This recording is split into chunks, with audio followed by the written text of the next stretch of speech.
Housing demand is a mystery, and solving this mystery is important to understand the future course of home prices and rents and the value of rental income property. I'm Dr. Bill Connerly. I connect the dots between the economy and business.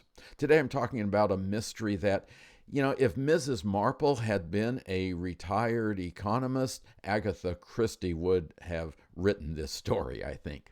So, home prices are up a lot. That by itself is not a mystery. It's happened before. The 2021's gain of 18% is particularly strong.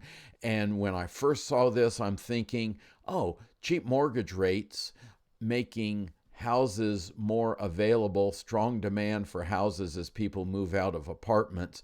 But that hypothesis did not work when I looked at the rent data. Rents are going up by something like 17% over the last 12 months. So we have stronger prices and thus higher demand for both single-family homes and apartments. What's going on? Well, one hypothesis that you'd want to consider is that we have a lot more people in the country. But that is a false hypothesis. That does not solve the mystery. Population growth since 2000 is shown on this chart. I had to use that yellow arrow because I was afraid you might miss the 2021 observation. The lowest population growth on a percentage basis in over 100 years. The lowest population growth in over 100 years. So we're not getting more people. It is not more people leading to the strong housing demand. But maybe it's a little bit more complicated than that. As a first approximation, I relate new housing construction to growth of population. But that's not quite as simple.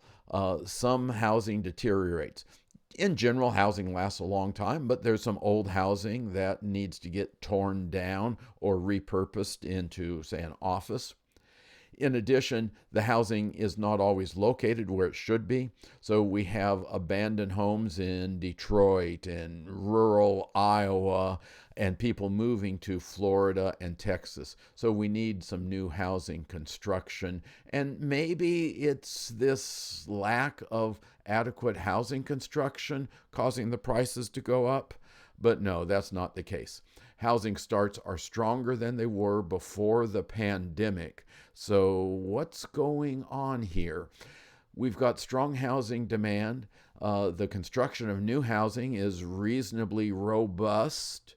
Actually, it would be even stronger. Those prices are signals to home builders to build more homes, but the home builders are limited by the availability of skilled labor, the availability of building materials, and in some communities, buildable lots.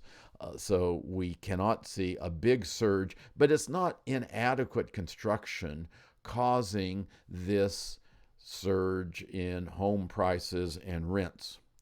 The answer, the first step towards the mystery, is looking at households. A household is defined as a group of people living in one place. Could be a family, but there are non-family households, like when a couple of people just share an apartment, or a couple of people shack up without getting married. Household growth surged in 2021.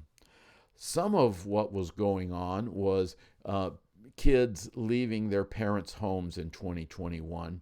But the data show that the biggest growth was in non-family households.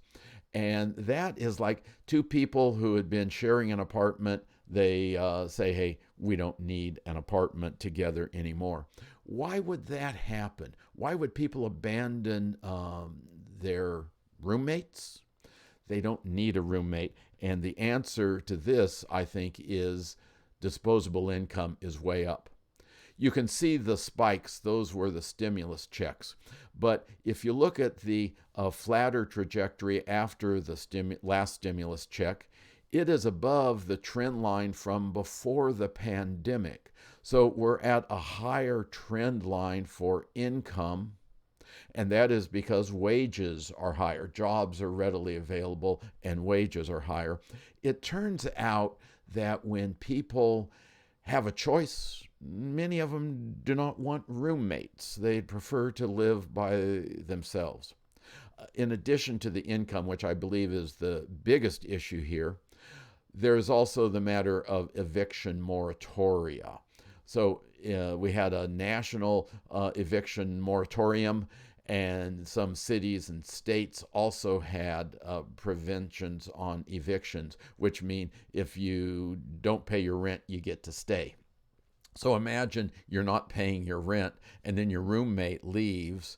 Well, you don't need another roommate if you don't need anybody to help with the rent. Yeah, there could be some reason to help with utilities and the like, but generally speaking, that was not the biggest issue. So, what does the future hold? I think the future holds back to roommates.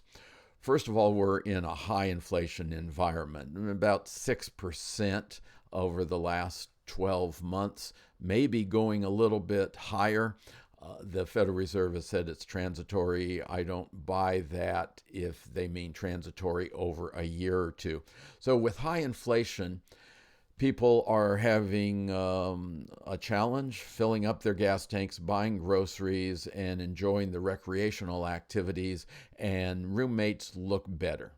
Those eviction moratoria I mentioned, they are ending. It sort of depends on what city and state you're in, but in general, fewer and fewer apartments are immune to eviction. Higher mortgage rates will be dampening demand for single family houses, and we cannot construct enough houses to meet the demand that we have seen recently. So I think that all of these factors mean people will have more roommates, and we will have a reversal of the end of roommates that occurred in 2021. So let's do a forecast now. Home prices level off and rents level off. I think in general, the switch to living in a higher inflation environment, needing a roommate once more, will just flatten out home prices and rents. I may be wrong on that. And certainly I will be wrong in some regions. Some areas will see a retreat in home prices and rents, but I think on average across the country, it's just a leveling off. Keeping my fingers crossed, and this is not certain. If home prices do fall, this sounds scary to homeowners, but when you had an 18% gain last year in 1 year, you could give up some of that gain and still be coming out ahead. Overall, I think that we are going to see a readjustment here. Housing is not a lock, solid, guaranteed way to make money. It's been a good investment, and if you find a house you like and you have a long-term attitude and you can afford it, go ahead and buy it, but do not think of it as a great, sure, guaranteed, short-run investment. It is not that. I'm Dr. Bill Connerly. I connect the dots between the economy and business. I'd like to share with you my monthly newsletter. You can receive it by simply texting the word econ to 42828. Enter those 5 digits as if it's a phone number and just send the word econ to 42828. Thanks for watching.